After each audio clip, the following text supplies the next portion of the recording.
এখন জড়ায় ধরলে সমস্যা হবে না তো? না, জড়ায় ধরলে যদি আবার ঘুম ভেঙে যায়? আরে না, আমার জড়ায় ধরার জন্য ওর ঘুম ভাঙলে আর কি বা হতে পারে? কারণ এটা হচ্ছে আমার বউ। এই প্রথম ওকে জড়ায় ধরলাম। তাহলে মেয়েদের শরীর আসলে এমন গরম থাকে? আর এত জুস ঘ্রাণ, আমার মাথা কাজ করতেছে না। এটা কি শ্যাম্পু নাকি চুলের ঘাম? আয় হায় রে, ওরে তুলা! এখানে তুলা আছে নাকি আবার?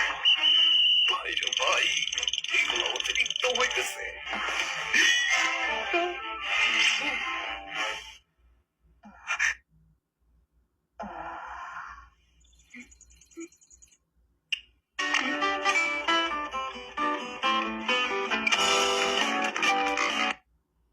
আরে ভাই, আমার তো কোনো বই নাই।